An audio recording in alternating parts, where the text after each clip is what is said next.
Greetings, you accursed. David Herle here with your ever-loving, sometimes loathen political panel. Jordan Leichnitz is here, Kory Teneycke, and Scott Reid. Back on the pod after a one-week field excursion to Prince Rupert, hometown of former Lieutenant Governor of British Columbia, Pierre Trudeau Cabinet Minister, President of the Liberal Party of Canada, Iona Campanola. How was Prince Rupert? It was pretty cool, but I was only there for 3 days, and really 2 of them were traveling to and from it. So the thing I would say about Prince Rupert, it's beautiful, but you've got to be careful because it's only daylight this time of year from 9 to 4. So I tried to take a nice, beautiful walk around town at 7 p.m., but no good. I also had to fight to get them to put the Grey Cup on, which disappointed me greatly. I thought they would be CFL fans there, but not so much. Best seafood chowder I've ever had. Better than Maryland, better than Boston, best seafood chowder I ever had. Oh, wow. Better There's than something. Boston. Yeah. Well, no Iona stories in Rupert? Nobody told you anything? I didn't get a chance to drop by. But you probably did get a sense of what it is like to be a member of parliament from a place like that, since you said you spent a day getting in and a day getting out. Yeah, and that would be the thing. And in the evening... So I worked all day, had to do a bunch of sessions and stuff. So I work all day. Then I drive to Terrace because I couldn't get out the next day. So I had to drive to Terrace in order to catch a flight. And of course, you're on the coast and it's relatively moderate temperature there. And as I'm driving to Terrace, it's getting colder and colder. It's gusts of 100 kilometers per hour and it's turning into sleet. And I get to Terrace and I find the nearest bar I can naturally. I plunk my ass down and the woman's like, "Where are you coming from?" And she's like, "Ooh, I wouldn't drive the highway in this weather. You must not be from around here, right? You get the old, you're not from around here, right?" And then all the guys with work boots are sitting at the bar looking on over you and like, "He's not fucking from here. Look at this guy. He's as soft as a diaper." And anyway, so it was all kind of humiliating. But I never get mistaken for being from Prince Rupert when I'm walking around Toronto. Yeah, exactly. Yeah, I'll tell you this about Prince Rupert. That's a guy from Prince Rupert who's trying to pretend he's from Toronto. That's what they say. Prince Rupert has some industry, obviously has some fishing, and it's got the big Port Authority, 3rd biggest in Canada, all that kind of stuff. But what it doesn't have that it had in Iona's day is a mill. And just like a bunch of places in northern Ontario and stuff, like it's really tough. You know, that when Iona was there, the town would have been twice as big.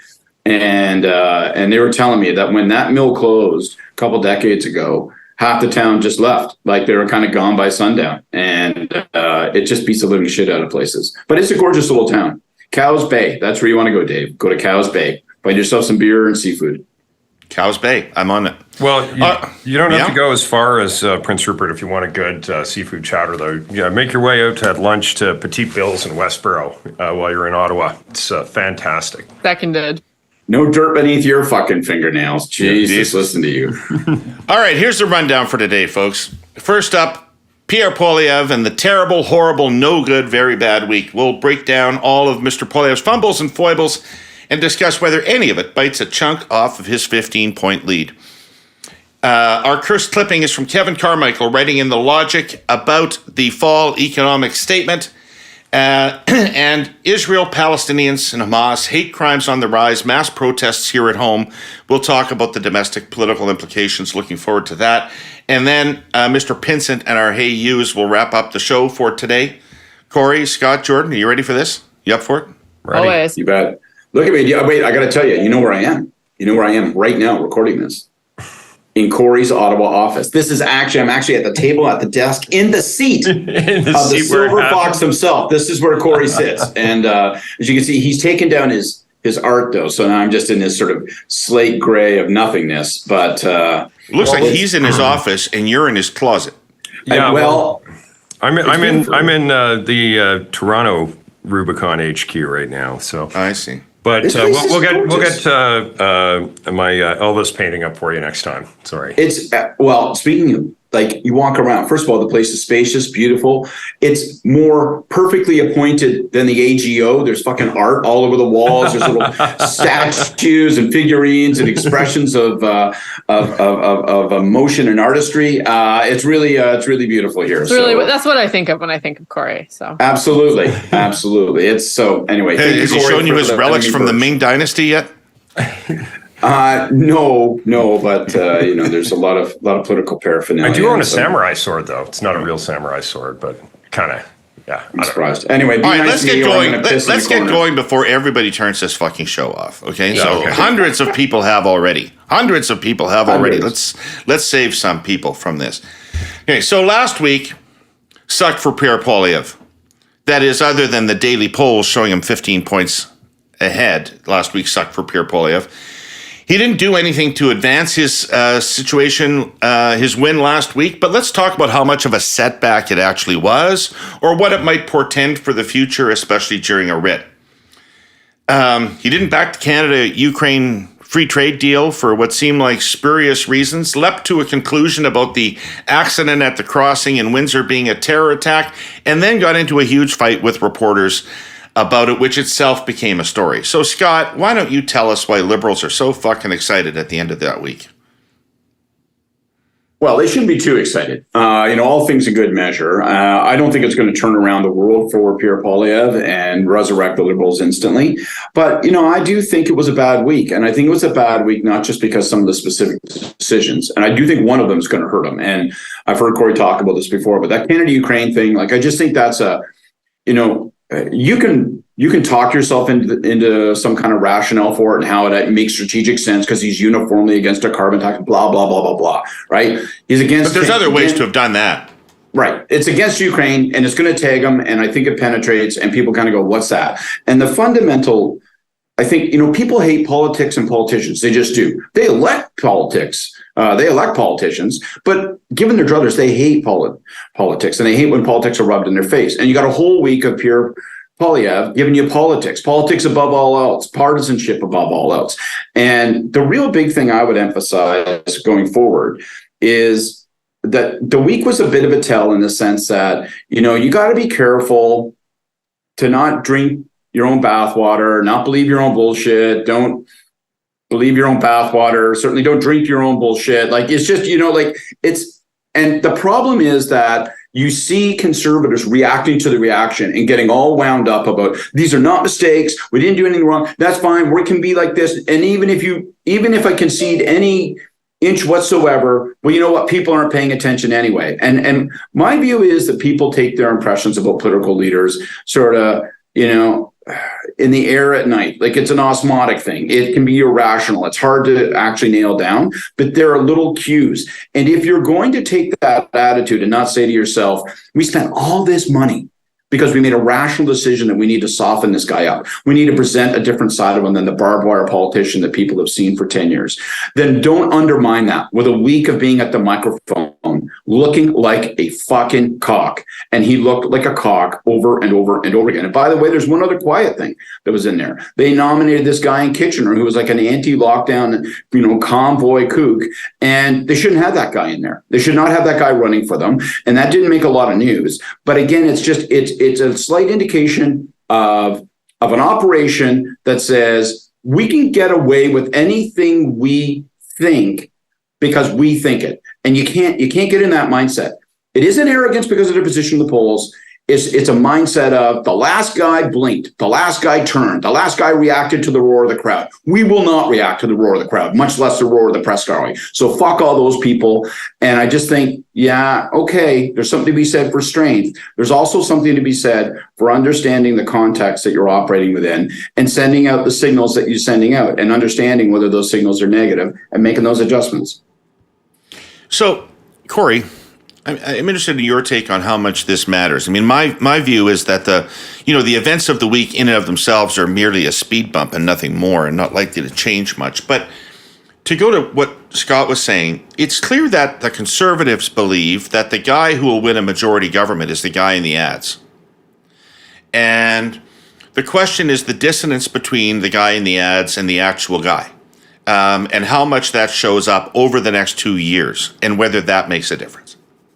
Yeah, I think that's exactly what the issue is.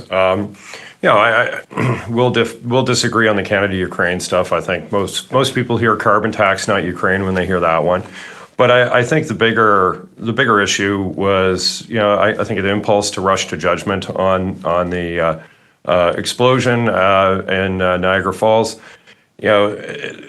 I don't think Poilievre was alone in that. I think the media, were doing that in various places as well. But, that's a common problem when events like this happen. And so it should be common to know that you want to take the extra time before reacting, because the getting it wrong is a lot more consequential than waiting a little bit. And so I think that's just like a issues management 101 miss, and that's easily corrected. The argument with the reporter from CP after, I don't think was becoming, and I think it was different than the apple eating clip, which went viral. I thought that one worked because the reporter was so obviously biased and trotting out bullshit narratives in a pretty hostile way, and Poilievre wasn't having any of it, and I think that a lot of people can see themselves in and see as a positive. Being argumentative to say you didn't make a mistake when you clearly made a mistake by rushing to judgment, looked defensive and chippy and was counter, as I think you correctly pointed out, to the well-crafted advertising campaign to soften its image. And I think they're bang on the money in terms of the ads. I think part of the reason that he is where he is in the polls right now is because of that advertising campaign. I think it was bang on target. And I think you want to have your interactions as much as possible be consistent with that branding that you've spent a lot of money and a lot of time crafting and rolling out. So, if I were to evaluate the things that there should be a learning from, it would be don't rush to judgment on breaking news events.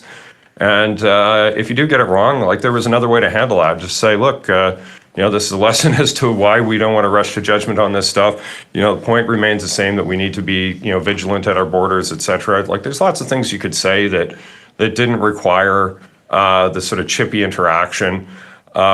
Chippy interactions are fine, but it's got to be in response to, chippy,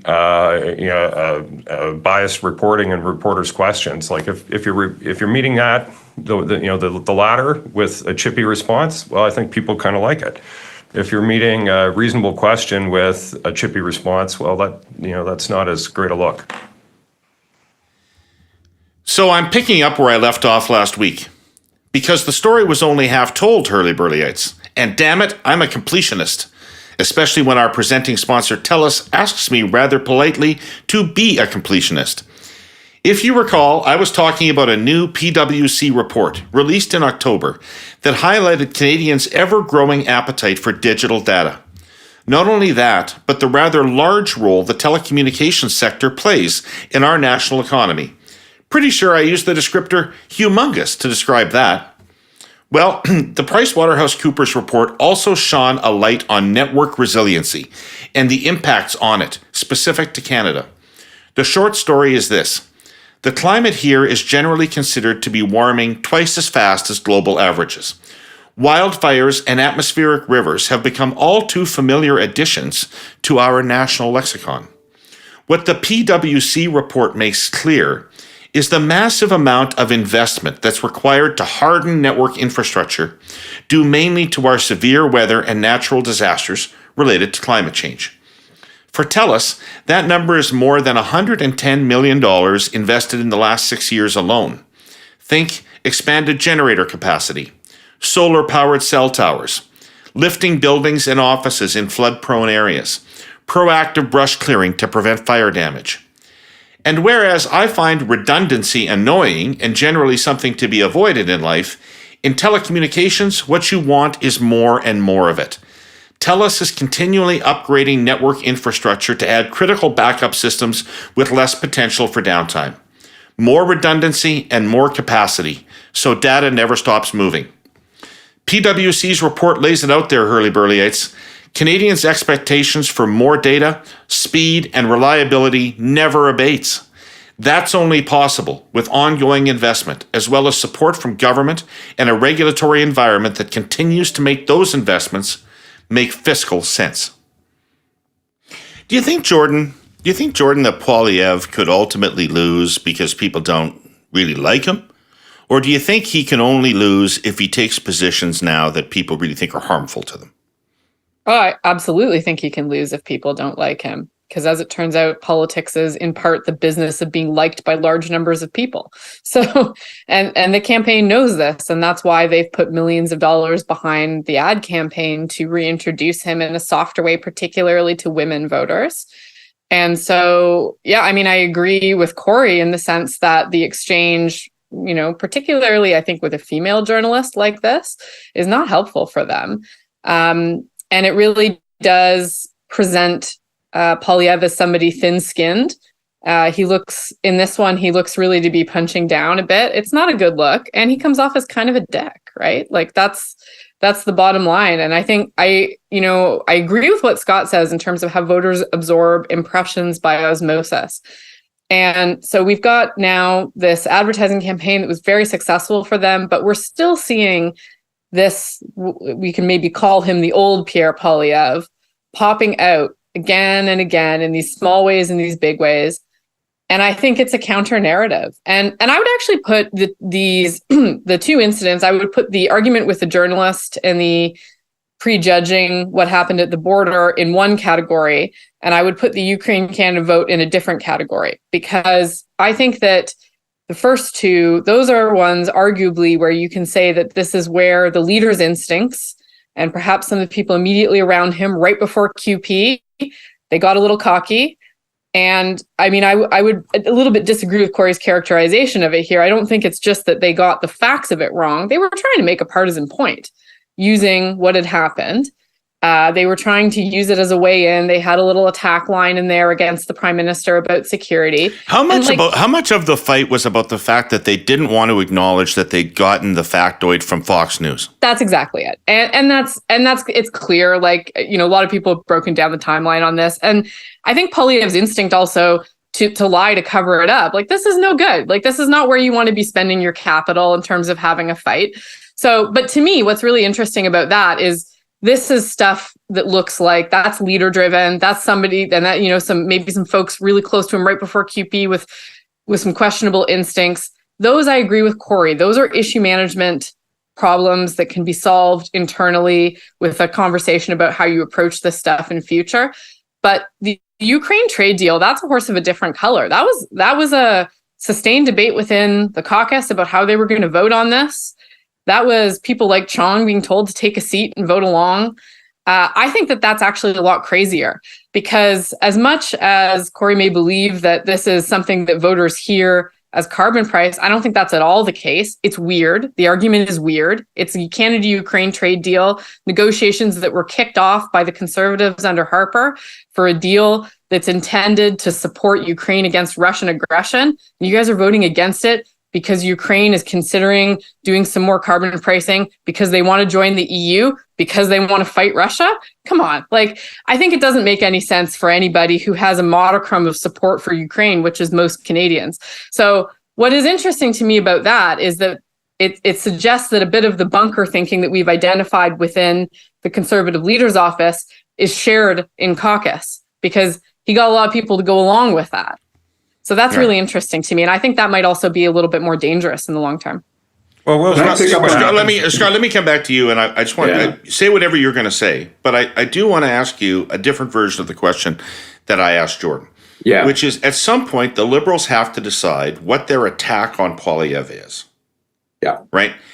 And is their attack on Poilievre one of character or one of policy? What's your sense?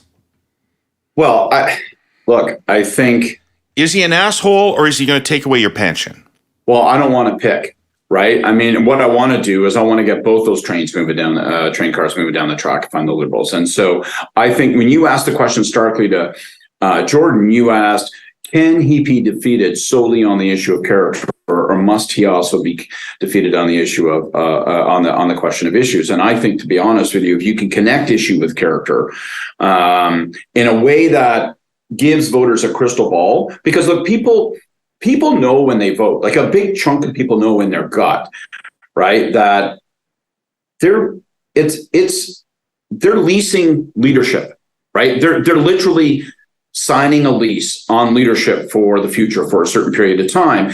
And so they sort of take in terms of policy priorities, in terms of character, in terms of manner. They take a bunch of these cues and they melt them down into one big thinking about. If I could just interrupt you, Yeah. Michael Kirby used to make that point, that party platforms really weren't about what you were going to do next week. They were really about telling voters how they could expect you to govern over 4 years. Exactly. Right. And how can I expect this person to govern in a time when, or in a moment of unpredictability? If something occurs, as it will, that nobody's campaigning on now, that nobody can foresee, how can I trust this person? Do I have a sense of where they would instinctively go?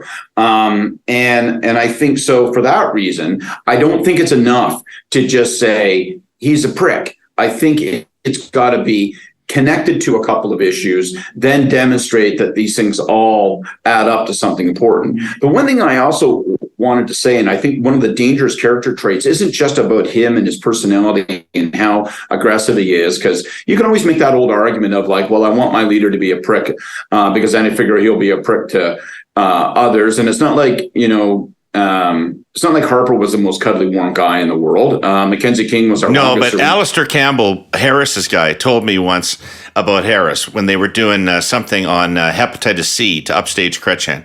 I said, why are you getting involved in this? He said, well, because we have to soften them once in a while. We have to surprise people once in a while. He said, because people will vote for a tough guy, but they won't vote for an asshole.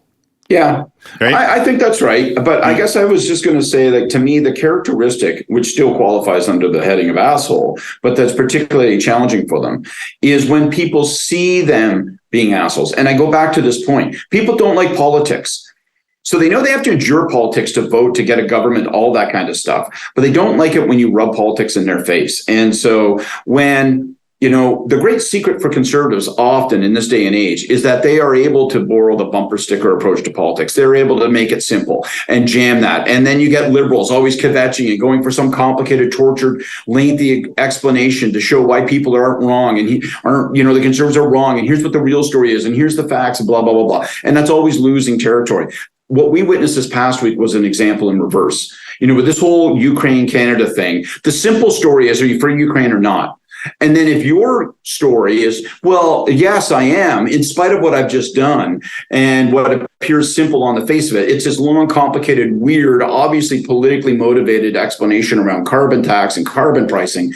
I think that's when they get themselves into the pot that they usually put the liberals in. And so their unwillingness to be reasonable, I'm going to stick to it and I'll take on the scars because I'm never willing to admit, never willing to concede, never willing to acknowledge. I think that becomes a character trait that's unappealing to voters. And if you can connect that to an issue that matters to people, then they can do the math of, oh, so this guy was prime minister, he might actually fuck me. And when I howl, he won't care. He will not listen. He will not adjust. Kory? Yeah, well, look, I think on Ukraine, if we were to do some polling, as I'm sure someone is going to over the next coming days, because it's been a bit of an issue, I suspect we'll see that people think that the Conservative Party is more supportive of Ukraine than the other parties in the House. I think that's probably where people are. And, this is obviously a point that could be... Well, actually, the only thing that matters, to be honest, is what Ukrainians think, because they're the only people who are going to vote on this issue, potentially. Well, and how much, I don't know about that, right? Like, if we look at the Canadian-Ukrainian population, there are kind of two waves, one that happened at the turn of the century, and that's predominantly where the folks in places like Vegreville are from. And then there's a second wave that happened in like the 70s, and that's more in Mississauga and places like that. And then there's a wave of people who are, seeking permanent residency or here as refugees, and they're largely ineligible to vote in the next election. So I don't think you're going to see a wave of Ukrainians voting for the Liberal Party. I just don't. When you look at where they are geographically, they're going to vote probably more or less like their neighbors do. And, Vegreville will be a safe Conservative seat, I am sure. So, I think it's a... You know who Ukrainians did not want to vote for? Ignatieff. Yeah, that's true. Well, Hey, you Kory, know, in all call them honesty, can little I ask you a Russians. question though? Like, But- isn't the psychology of what you're saying though fundamentally saying, you know what? Even if we make a mistake, it doesn't matter. And I Yeah, worry well, look, when I work for people when they say my mistakes don't matter, as somebody who's going to make more mistakes. I'll get to that. I think so. Insofar as they're talking about carbon tax and reinforcing that they are opposed to a carbon tax, there's probably a small net positive there for them. But I think, you know, it comes with all this other baggage and complicated explanation that you pointed out, which makes that a little bit more muddled than, or a lot more muddled than it would be if you made the same point using a different example. So I think there are better examples out there, because I think where Poilievre really is on the mark is when he is talking about carbon tax in relation to cost of living, in relation to drag on the economy, where it's basically, I am fighting a carbon tax for you to make your life better on a day-to-day basis. And, you know, talking about fighting a carbon tax in Ukraine is about as good as talking about a foreign affairs issue in any other context. It's marginal, I think, to the voting patterns of Canadians over time. Like, you know, these issues don't tend to drive voter decisions in Canada the way they do in the US and other places. So, you know, if given the choice between a domestic issue around the carbon tax and a foreign issue around the carbon tax, I'd choose the domestic one 10 times out of 10, because I think that's where voters are and you want to meet them where they are. And that's, I think, going to continue to be where they are. So, like, I think it was, a way to try to take something that was going to be news of the day and twist it into carbon tax. You know, I get the strategy that they were trying to. You don't have to employ. win every day, though, do you, Kory? You don't have to win every day. I think you can ignore a lot of stuff that's going on, especially things like that. Yeah. Because I think the only reason it got any attention whatsoever is because of this. I also have a genuine question for Kory on this, which is, do you think that they should stick to the position now or move past it? Like, because I see folks out would just stop trying to make a talking about virtue it. of it. And then my other question is, do you think that there's a danger in I'm just this? going to sign off here now, folks. Yeah, sorry. Bye. We're just going to interview Kory now. But, you know, when I see We'll be this, right back with Kory Teneycke. I immediately, like, my mind immediately goes to the Republicans in the US, right? Who are now engaged in some pretty, I think we would all probably here agree, some pretty problematic rollback of support for Ukraine. And, like, do you think that there's any risk that they're going to be seen to be fishing in that pond? And should they stick to this? Well, I would just move on is what I would do, because I think, you know, it's sitting back and obsessing over, you know, things that you might have done differently is not helping yourself, it's helping your adversaries. I think there is a risk for the Liberals and the NDP and the media who don't want to see Poilievre elected, and focusing on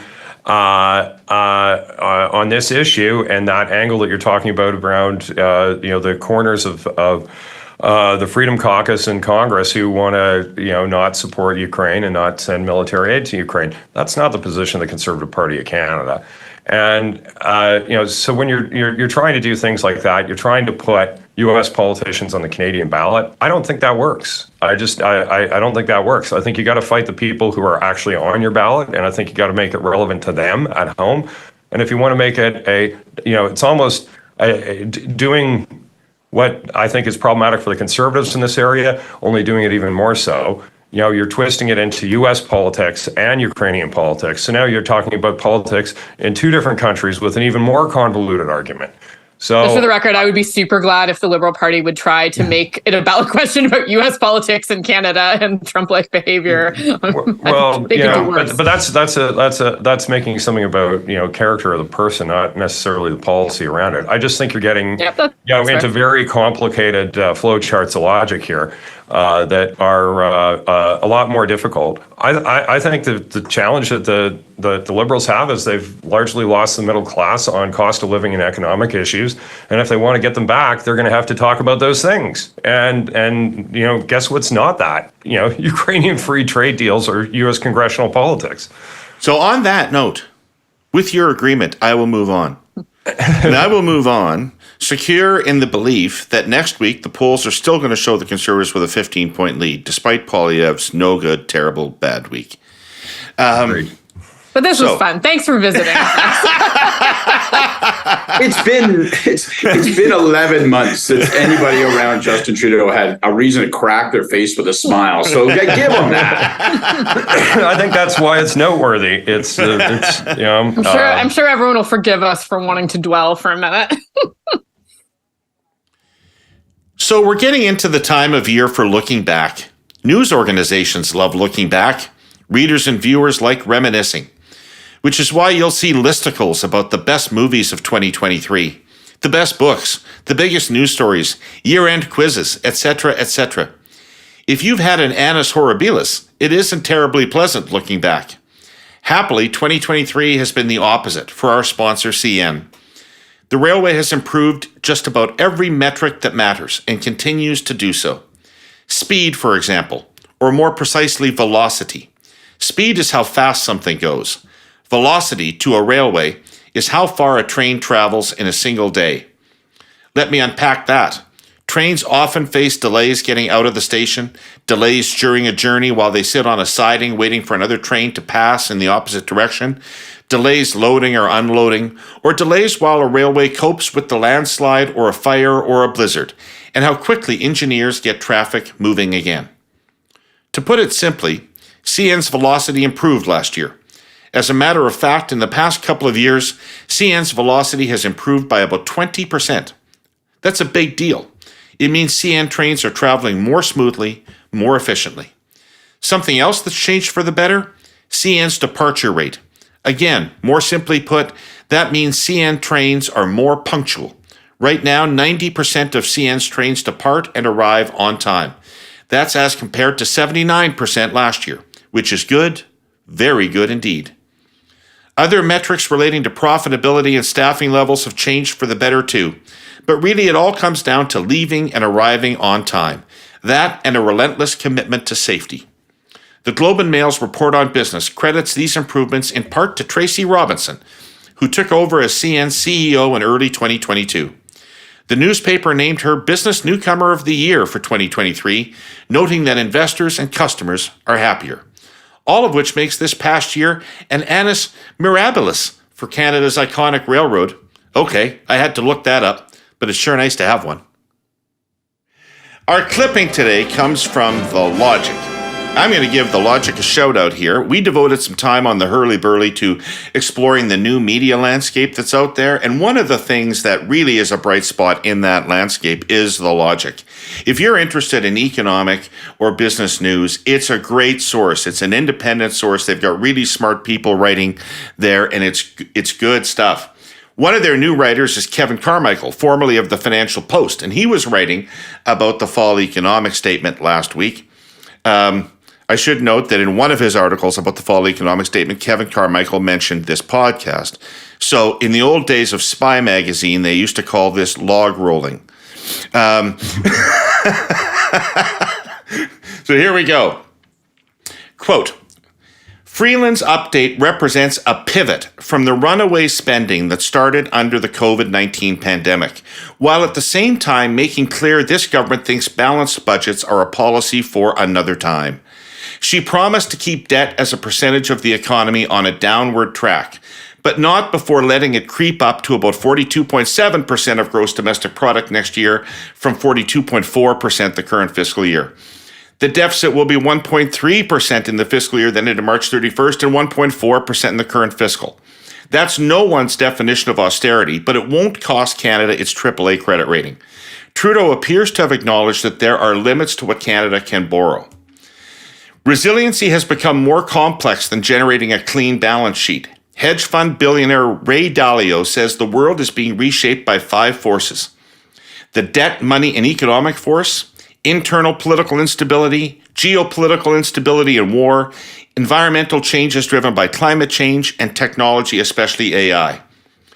That's as good a sketch of what's going on as any, and legacies will now be defined by how well leaders respond to these forces. Okay, so Kory, I saw a strategy in the fall economic statement, and I haven't really seen anything that looks strategic to me out of the government for a while. So I saw something, and that is they're setting up a fight over the fisc. They are setting up a fight over the fisc, and they're going to triangulate the two parties on the fisc. And their new term is not austerity. They're not talking about cuts. They're not talking about reallocation. Their new term is a responsible fiscal track. Now, you and I have talked on this pod about how people only kind of theoretically care about the deficit, and they certainly don't care about it when it comes to actual cuts to things that matter to them.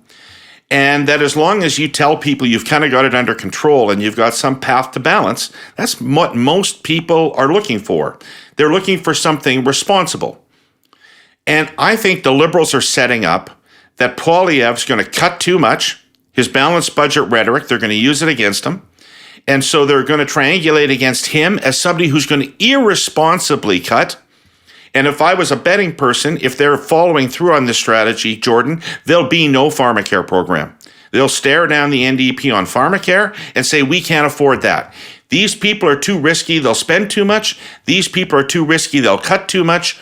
We've got the responsible fiscal track. Now, that isn't enough to win them an election, but that's the cards they've got right now. And I thought they played them better than they've been playing them. What do you think? Yeah, I agree. That's what they're setting up. And I think there's some fairly easy ways for the Conservatives to avoid that trap that they're trying to set.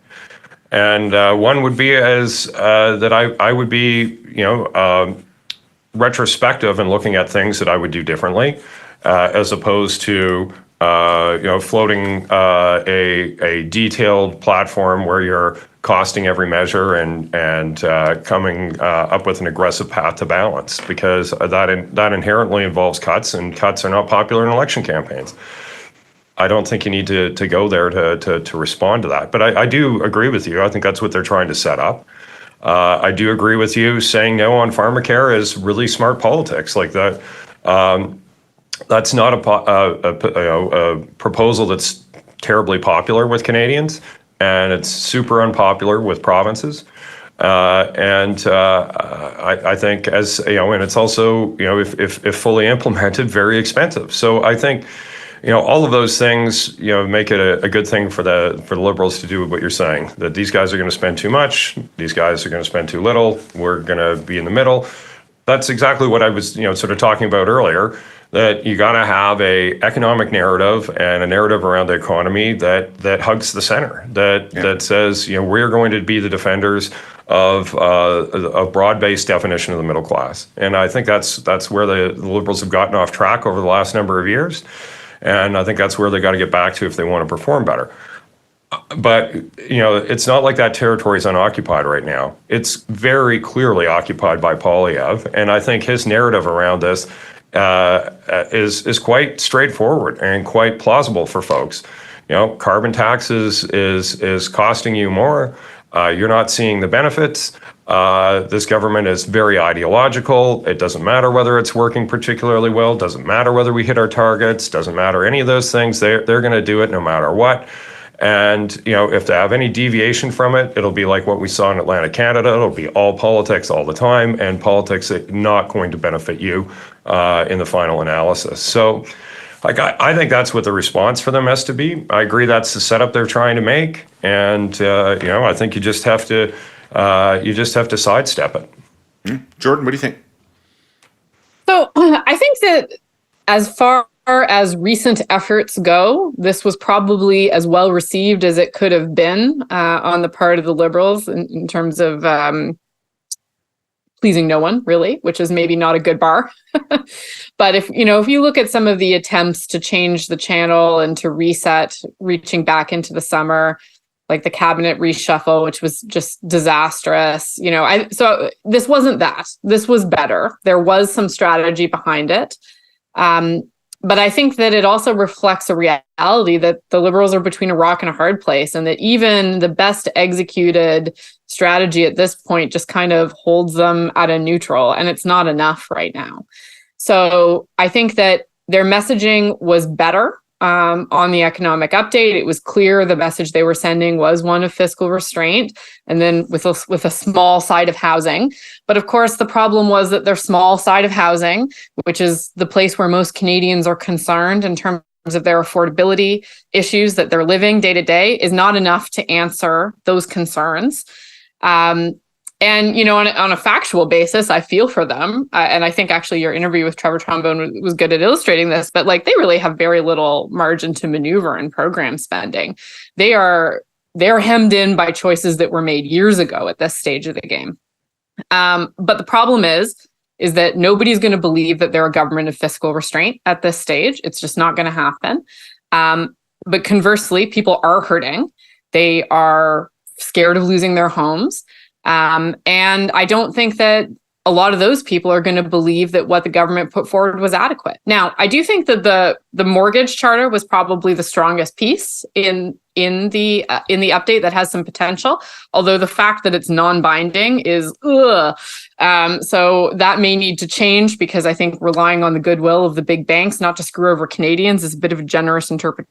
They mostly do all that anyways, because it's in their interest to do all those exactly. things. But then if that's the case, then why not just make it mandatory and look like you're actually, again, this is also about picking the right enemies in this, right? And if you can't go after Tiff Macklin, at least go after the banks, because I think most Canadians have an instinctive sense that the big five aren't really there behind them as they struggle to figure out how they're going to deal with, perhaps a third larger in their mortgage payments when they renegotiate, right?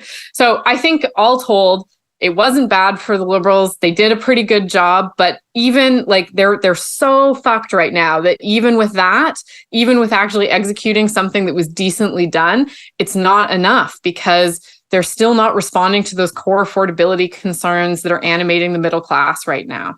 Nor, by the way, I should say, are they pleasing people who are concerned about affordable housing, even targeted at low-income folks, because the money they put into that is it's like drops in a bucket. So right, and it's 4 years from now. Exactly. So I mean, I think maybe they did as well as they could have with the constraints that they have given themselves, and it's just not enough. So Scott, interested in what you think about my take, but also in addition to that, Jeremy Broadhurst may be the campaign manager, and they may have just brought in Max Valaket to do comms, but the person that the Liberals seem to be riding to re-election is Tiff Macklin.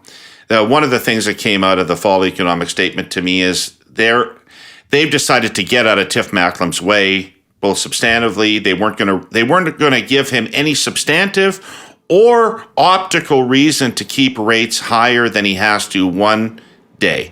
And so I think the Liberals have understood that there's no re-election for them unless inflation is down and interest rates are down in 2025, and people are feeling some visible uplift in the economy by then. That has to be the case. They've decided their best chance to get there is to get out of Macklin's way and then fight with Poilievre over the fisc. I think in broad terms, that's right. And I don't know that there's much option. And it isn't just that they need those things to happen. They need those things to happen in the first quarter of 2024, so that by the third quarter of 2025, if that's when we imagine an election might be, people don't just see that they've happened. They don't just read in the report on business that they've happened, because nobody reads a report on business except me now, and that they feel that they're starting to happen. And that is a precondition to hope. Like literally, hope isn't the destination. They got to get reelected, but there's a precondition of hope, which is that there's enough time that people start to feel that lag. And so like, I think I got like 150 different thoughts about this. First, I think one of the dangers, and your question just highlights it and tries to square the circle, is that this strategy of let's have a fight over what the appropriate strategy around financial and fiscal management is, and hope that you can force and sucker the Conservatives into playing the part of traditional cutters. That's sensible. But one, you can't just fight the next fight. You can't just fight the fight you'd like to have. You still have to deal with the fight that you've got on your hands. And the fight you have in your hands is high interest rates, threat of recession or recession-like conditions, and high interest rates. And I just, it's not just high inflation, it's high interest rates. I think, so you've got to connect what you're doing economically in your program to saying this thing helps that. So I actually think they need to make that argument a little more. And, you guys all poo-pooed me 2-3 weeks ago when I made this argument, saying that, by trying to manage things in a controlled fashion, what that's going to do is allow us to get interest rates down faster. And that's going to give people a break. And I think they need to make that argument in order to help them set up that a secondary, more strategic argument that they want to have that bleeds into a big political conflict. The second thing is, if that's their story, they better fucking tell everybody on their team that that's their story, because I still don't see any coherence in terms of the people carrying the message. In the lead up to the economic statement, you saw 4 or 5 different people singing from 4 or 5 different hymn books. Now, I had a feeling the finance minister's office was trying to wrestle that, but I also watched Freeland on Vashi this past week in the aftermath of the economic statement, and I didn't hear that story coming for her. I heard her getting tripped all over the place on her own fiscal anchor and whether we could believe in a fiscal anchor. It was lobbed up to her as a softball, and she doesn't. They don't want to sort of acknowledge some of these truths. That anyway, I don't know. Yeah, so she tried to turn it into a TED talk about fiscal anchors and relative performance of them all. It's like it's like a change of clothes. You put on a new fiscal anchor every day. That's just the reality. Don't fight that. Just fucking move on and go, well, what this tells you is that we're going to have controlled spending, that we're not going to just be drunks all the time, and so on and so forth. So they've got to get everybody on the same message. That Max Valaket, self-described marketing guru, as I keep reading in the newspapers, I hope he's plugged into the strategy, and he's going to be coordinating cabinet. I call cabinet together and I'd say there are no agenda items. We're not having a fucking argument about COP, okay? We're having a fucking argument about what is our economic storyline, and this is what it is. And if your hand is up right now because you disagree, put your fucking hand down, okay? And then the final thing I would just say quickly, I know I'm rambling, is I have a real fear. The Ray Dalio thesis of the 5 forces that Kevin describes, I fear that the liberals will cherry pick the ones they like. And so they'll run toward, that's right, see? An environmental policy, a climate change, a climate action policy is vital. And they'll concentrate on that. And I think they've got to get away from that. And I think they have to really, really get away from that. I don't think the damage is over with respect to carbon tax. I think they still have to work their way out of that set of woods. I'm worried about what's coming at COP. I'm worried about what that's going to unleash.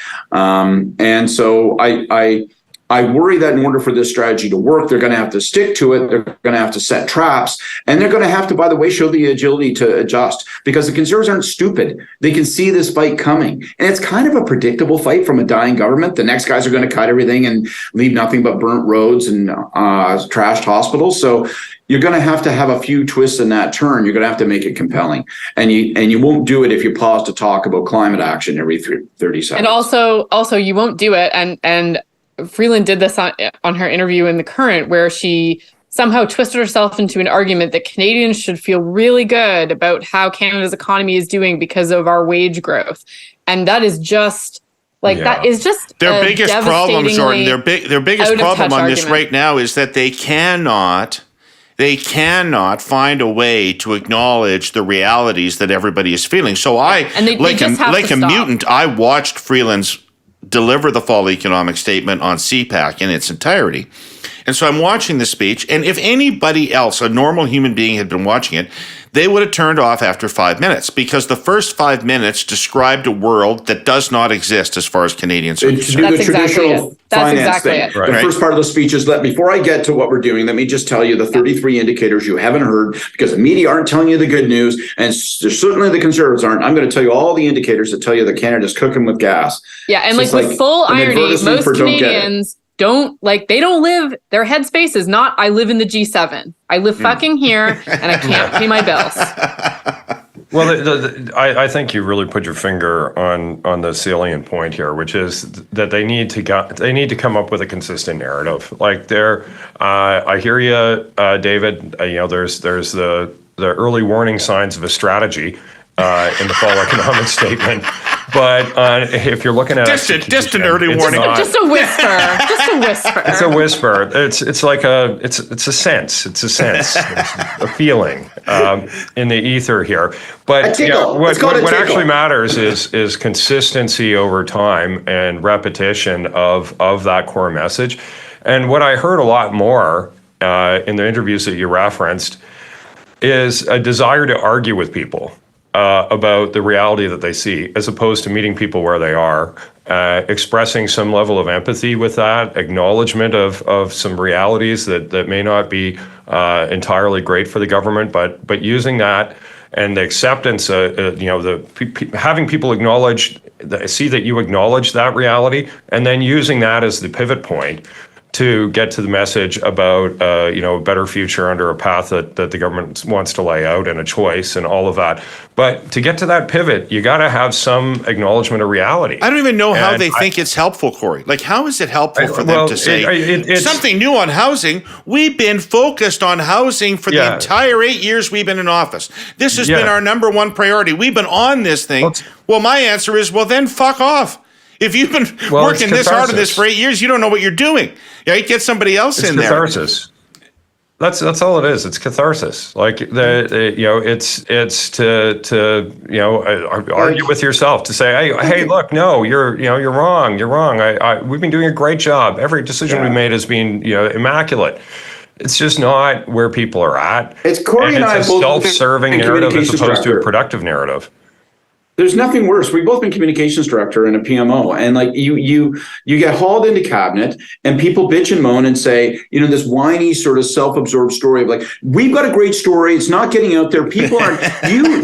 All the media tell them is this, and we need to get this line of statistics out. Like, what about this? Like, how about?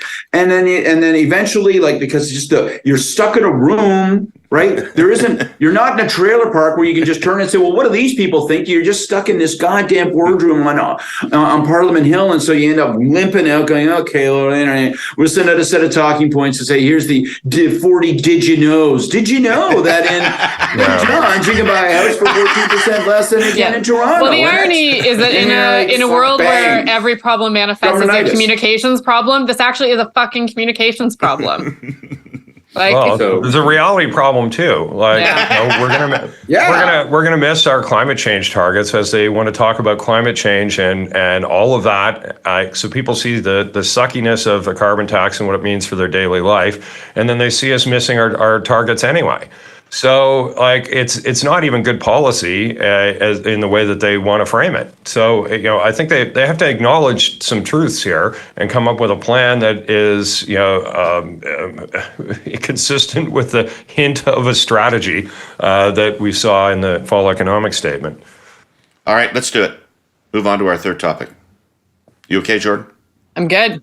You had something to say? No, I'm good.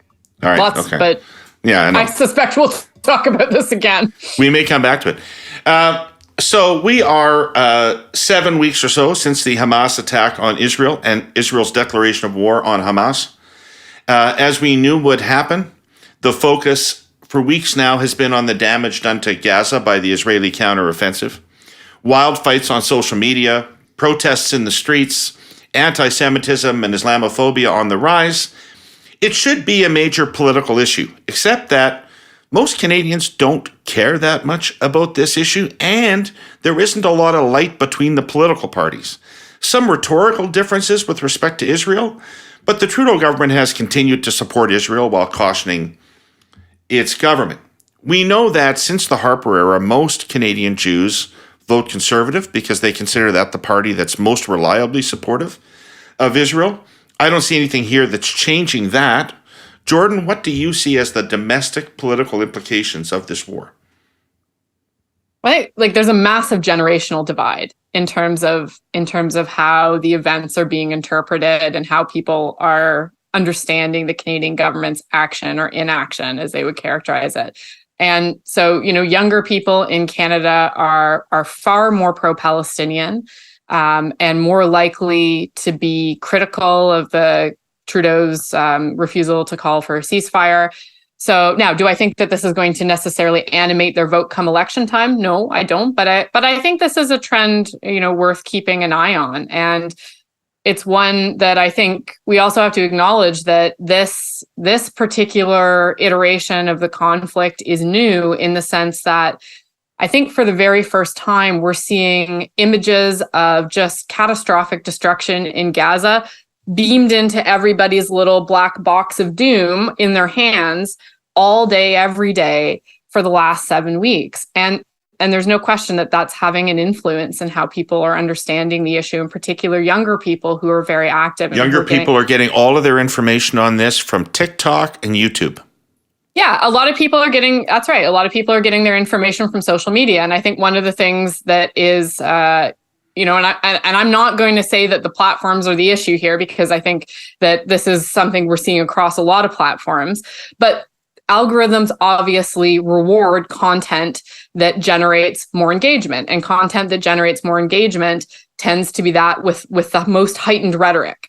And so that's what's getting amplified because it's getting the most engagement. And so that creates, I think, a cycle that pushes content forward that is not maybe the most nuanced. And I think that is driving some of this.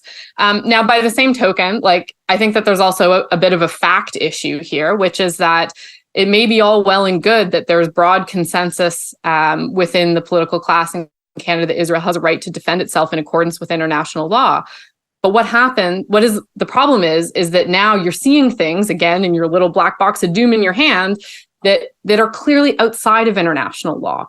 And so there's a breakdown there, I think, for a lot of younger Canadians about why there's not a different policy from the Canadian government. And so it becomes harder, I think, for Trudeau and for others who are very staunchly pro-Israel to square that circle, particularly with the Netanyahu government. This is not like a centrist, moderate government within Israel. This is a really right-wing leader who is facing extremely substantial criticism, even within Israel, of his handling of this crisis. And the only leader of Israel that those young people have ever known. That's right. That's exactly right. He is Israel. He is Israel. And to it's those a people. difficult and problematic version of Israeli policy to defend to young progressive Canadians. And so, whereas I think in the past, that it was probably enough to just like whistle by it a little bit. That's much harder now. And that's harder on a factual basis because what we're seeing is quantitatively different.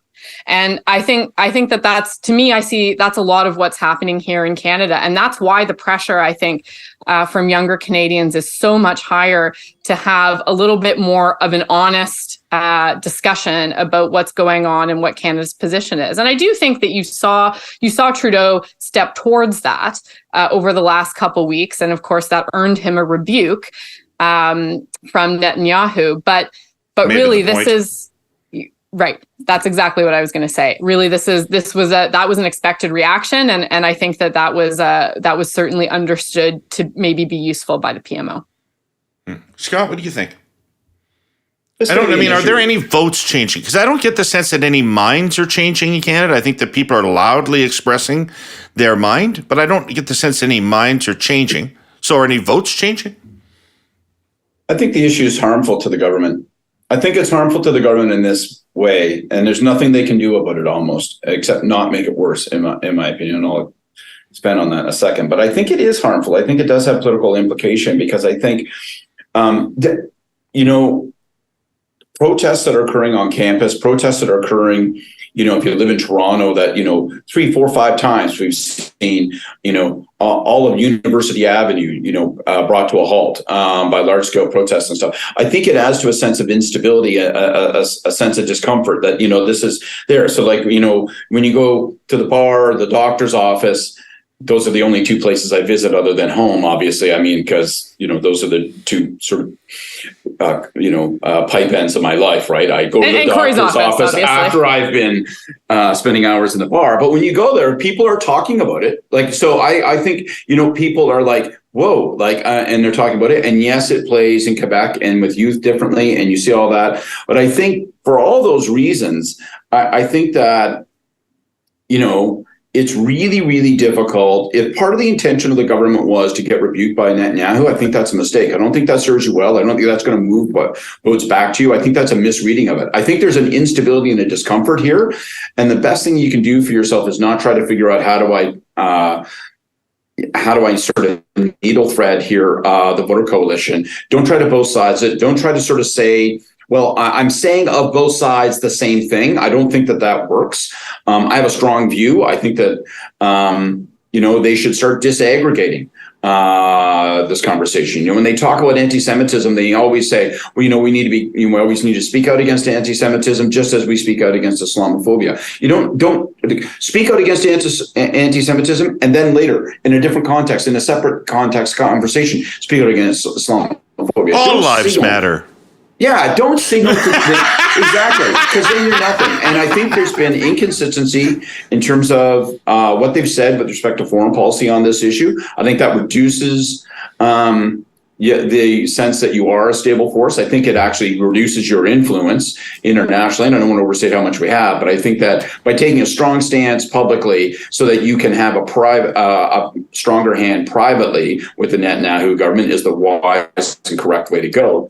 But I think in general, this is troubling for the government because I think people feel like things are agitated and unstable, and the way and I do not think you can dance across that knife's edge. I think you have to, you'll serve yourself better if people just say there's clarity and coherence and consistency, and don't try to both sides it all the time. And I've been afraid that they've been trying to both sides it. And instead of attracting the broad middle, they actually are alienating, both groups, both cohorts that care significantly.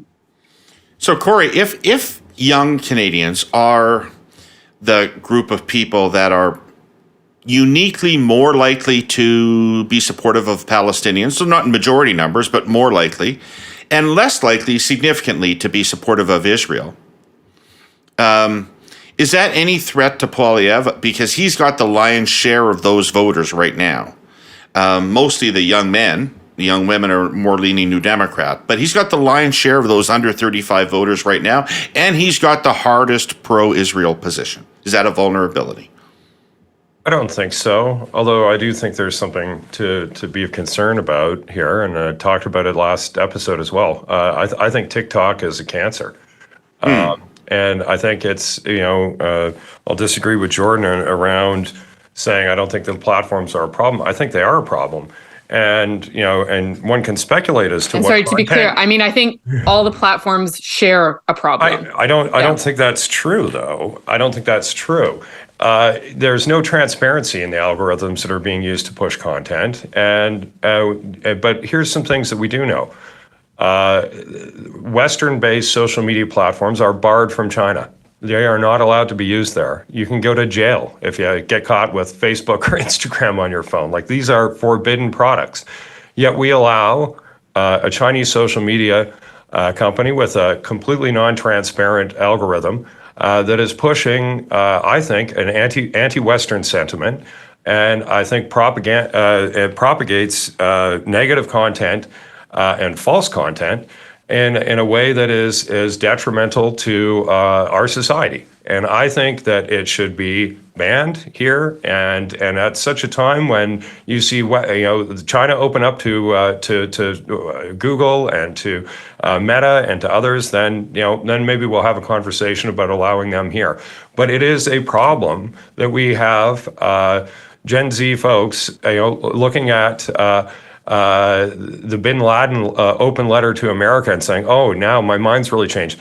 That is being propagated through an algorithm, and it is detrimental. It is false. There's no transparency in this, and it is an issue. Now, to answer your question more directly, I don't think it's going to have a major impact for the same reason we talked about earlier. I don't think foreign affairs issues are really going to be determinant in terms of who's going to be the Prime Minister of Canada, because I don't think anybody thinks the Prime Minister of Canada has any say in what's going to happen in Israel or any other place around the world, particularly. So I think it's much ado about nothing. Now, I'll strongly agree with Scott around both sides in it. We aren't having an epidemic of Islamophobia right now. We're having an epidemic of anti-Semitism right now. And, if you're looking at the protests, and, I live on University Avenue, like, I see them all. There is very, very problematic posters and things happening at these protests that I don't think, if regular Canadians were exposed to them, they would be shocked and horrified by some of the things that are being said and done at those protests. And if you were a Jewish person walking through those crowds, you would feel very unsafe, because you would be very unsafe. And this is profoundly un-Canadian. It's profoundly in violation of a sensibility of multiculturalism and of pluralism and of tolerance for different religions and points of view. You can have whatever position you want on what should be happening in Israel and in Gaza, but that does not extend to your ability to put out anti-Semitic trash and hate. And that's what we're seeing. And I wish we saw more political leaders standing up more forcefully, calling out these things in a more equitable way. And I mean that across, how we look at other minority communities. And, we've talked in the past around Khalistani separatism. We've talked about Canadian politicians walking away from rallies where you see, the Air India bombers held up as martyrs, and saying we're not going to be there, or we're not going to go to a rally where there's Tamil Tiger flags. Well, I wish we had people saying, Canadian politicians saying, I'm not going to meet with groups or go to rallies where there is absolute anti-Semitic shit being put on posters and trotted around our downtowns. Unacceptable. Unfucking acceptable. I just want to pick up on two things that Kory said briefly, because I think there's a really interesting challenge in here for Poilievre. And just on the question of the rallies, it didn't get a whole lot of coverage, but last week Poilievre went out with an announcement about his own approach on this issue, on Islamophobia, on anti-Semitism in Canada. And he explicitly framed it all within a free speech line of thinking. So I thought that was so interesting. So he's going out and saying we can combat this stuff without quashing free speech. So I really look forward to seeing how he spells that out, because I think that he's trying to square a bit that circle of young people who have different views on this issue without coming down hard on these protests that Kory is talking about. So I think that there's a challenge in there for him. And the other thing I want to say is, but a lot of things being said at these protests are not protected speech. Yeah, they aren't. Yeah. But I'm interested in him and his strategy and framing this as a free speech issue. That's a very interesting choice in this climate right now, and one that I didn't see a lot of people remarking on. So I think we'll want to see where that goes. And to pick up on the TikTok issue, absolutely, it's a huge problem. But I think we'd also be remiss if we didn't talk about, for example, Twitter.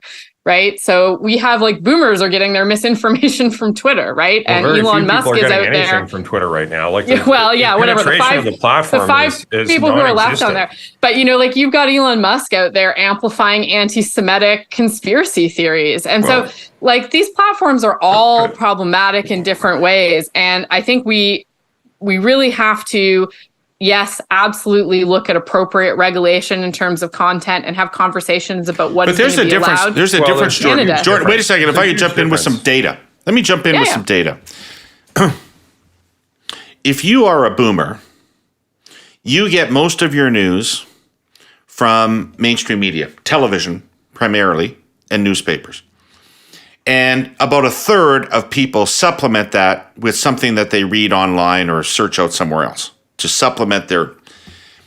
If you're under the age of 35, you are not watching television, listening to the radio, or reading newspapers. You are getting your information from, as I said, TikTok, YouTube, and Friends are the three major sources, and you are not cross-referencing that against mainstream media.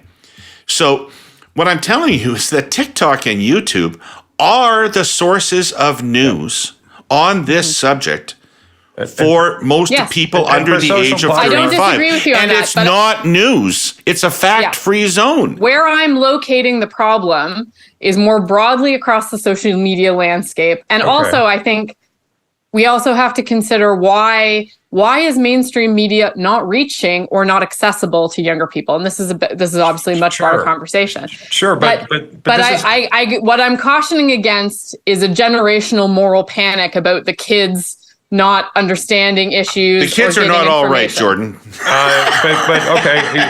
doesn't have to be. It doesn't have to. There doesn't have to be a moral panic. There doesn't have to be a moral panic. It doesn't have to be a moral panic. I think we should have we're looking at manipulation. A bit of a different discussion. We're looking at the manipulation of people using what are very addictive social media platforms. So I think it's 48 states right now that are involved in a class action suit against social media platforms for having evidence to know that these things cause depression, that they're have addictive properties. These are going to be the equivalent of the smoking lawsuits of this generation in terms of where we're kind of understanding now some of the problematic elements of this, and some of the psychological buttons that are being pushed and manipulated around these platforms. And there is a very healthy debate going on around that. It'll be very interesting to see. What I would say is the platform of choice for Gen Z, who we're seeing this massive difference in terms of public opinion that is not easily explained any other way, are largely on TikTok, which is the most problematic of these platforms for the reasons I mentioned. And if we think that everything's the same, Twitter or X is the same as TikTok, I think we're doing a disservice to the facts, because Gen Z aren't on X. Like virtually nobody's on it. Like their engagement levels have gone through the floor, and it's populated by a ton of bots and others. It's more influential for people. My mental state is so much better since I've gone off that platform. Well, yeah, because it's an open sewer crossed with an insane asylum. So it's not a particularly good place to spend time. But I'm going to suggest that TikTok as a source for news is very fucking problematic. And anyone who says they understand what the algorithm is around that, is misleading you, because we don't. There's no transparency in any of this. So, but we do know there's lots of indicators that it's problematic. And I think, rather than, looking at a Canadian media fund, et cetera, we should be spending more time looking at AI and platforms like this, and having some regulation and some transparency around how they're engaging people across the board, but particularly for young people who are overwhelmingly using them as their source of information. Unless we want to have a bunch of future voters out there who are just getting all their information from a non-transparent Chinese communist social media platform. Great. Not good. David, David, I'll just be very fast. But when you said earlier, the kids are getting their information, their news, their content from YouTube, TikTok, and friends. I have to admit, for those who are listening to the pod, that for 45 seconds, I was thinking to myself, like, Monica and Chandler? And why? not Seinfeld or no. Or Parks and Rec. Nobody takes Kramer seriously. So I think you're going to have to be a little more precise in your terminology, because I was struggling. All right. Do you have anything to say on Gaza? Because Gordon Pinsent has another engagement, needs to get going. I'm done, C's. I'm good. All right. Then, Mr. Pinsent, you're free to ring in the Hey Yous. Ladies and gentlemen, please return to your seats. The Hey Yous are about to begin. All right. Who's up first? I got one. All right. My Hey You this week is going out to all my friends in the Canadian labor movement, and particularly those friends in the Canadian labor movement who have enjoyed the progress on anti-scab legislation that we've seen recently coming out of the confidence and supply agreement, and those who might be inclined to wish to see more NDP influence in order to secure more gains like that in the future. Labor is having a moment. We had hot labor summer, which is great. We see the Front Commune in Quebec, almost 600,000 people out. Oh, Dad, I remember hot labor summer. That's it, hot labor summer. Everyone had tank tops I don't know. on. If it wasn't your summer, that's on you, Scott, because you missed out. Tank tops and work boots, son. That's it. Front Commune's out, set to get some pretty major concessions. In Ontario, we saw the fallout of our friend Premier Ford's overreach on notwithstanding lead ultimately to a quiet agreement with the teachers in the last few weeks to avoid a major strike, where the teachers did pretty well. So turns out collective action, it works. But we have a problem. For those who are following, Coletto had some good numbers, some interesting numbers out this weekend, where he looked at over the last year, private sector labor union voter support, up 7 points for Conservatives, down 5 points for the NDP in 1 year. This is a big fucking problem. You cannot allow there to be a wedge between public sector and private sector union members. Go get your people. Go get them, because this is absolutely deadly to the chances of achieving more gains like the ones that you're seeing right now. That is my Hey You. Sure is. Good one. Darn good one. Scott?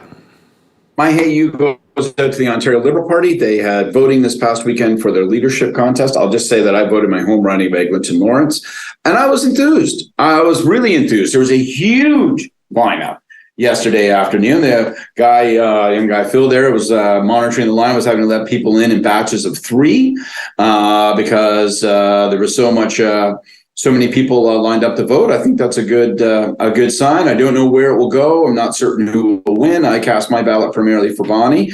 But I just think it's an enthusiastic sign. I'd like to see the long lineups. It's a coarsest of measurements, but I was very happy for it. So my hey you goes out to the Ontario Liberal Party. My other thing I want to say is have a good look at this wall, Kory. I want to thank you for the use of your Ottawa office, but next time you get back here, it's going to be filled with a series of untasteful nude murals. I'm going to work here, okay? And I'm talking explicit, my friend, okay? It's going to be hardcore. Worse yet, Kory, they're going to be of him. Yeah, that's right. Yeah, I took a ton of shirtless photographs of myself for model purposes. It's going to be quite an eye burn. I look forward to it. I will personally oversee the canceling. I got it. That's like a Banksy. Take care of that one. Be preserved forever. Well, I'm going to toss my hey you out to Bob Fife and Steve Chase. I've been following with some interest this latest round of stories that they've been doing on the Global Security Reporting Program at GAC, and a lot more nuance being added to the questions around the 2 Michaels in terms of what exactly GAC is up to in other countries. And I think there are real questions that have been asked internally within Ottawa around this stuff, and they need to be asked more publicly and in a more sustained way. If we're going to have diplomats going out and collecting intelligence information, with their diplomatic passport, that is a high-risk behavior, and that's and what you think about it in a boardroom in Ottawa doesn't matter really at all. It's what the people in the foreign countries where you're doing that work, what do they think? Because if they view it as intelligence, get ready to see more diplomats picked up and detained, and in some cases charged with espionage. There's a reason why other countries use intelligence services to collect that kind of information, and they do that in a way that has oversight. GAC seems to think that they can do that without oversight and just simply, self-declare that their gathering of intelligence information is somehow, given diplomatic protection, whereas, the host countries where their diplomats are operating don't concur. So, I think they really need to think about that. I think they need to bear some of the responsibility for some of the people who've been detained overseas as a result of this program. And if they don't like the questions, well, too bad. Bob Fife and Steve Chase are on you. All right, cool. All right, my hey you goes out to Katie Telford, Andrew Bevan, Ben Chen, Tom Pitfield, whomever is going to be in charge of the Liberal strategy for the winning the next election going forward. The hiring of Max Valaket makes me worry that you think that your challenge is to get young voters back. And I know how you could feel that way. It was a real pride of place in 2015 that all those young people came out to vote and it's source of real enthusiasm and all that, but they're not coming back. They're not likely to vote in large numbers in the next election, and that is lucky for you because if they do, they're not voting for you. Young people don't vote for tired governments trying to grind out one more term. They vote for inspiring opposition leaders untouched by the compromises of government who look like they're going to bring real change. And you looked like that in 2015 and never since. And Obama looked like it in 2008 and never since. You can't get them back. It's a fool's errand. What you need are the women, right? Poilievre's leading you by 10, 11 points among women. Outrageous on both a policy and a character front. There is where you start to get competitive, get the women back. That's the target, not the kids. There's my hey you. Thanks to all of you for being here today, the 3 of you. Great to see you, great to hang out with you. Thanks for everybody who watched or listened. I'd like to thank our presenting sponsor, TELUS, and our sponsor, CN Rail. And thanks for sticking with us through an extended episode today. We'll be back next week with even more of The Curse of Politics. See you then.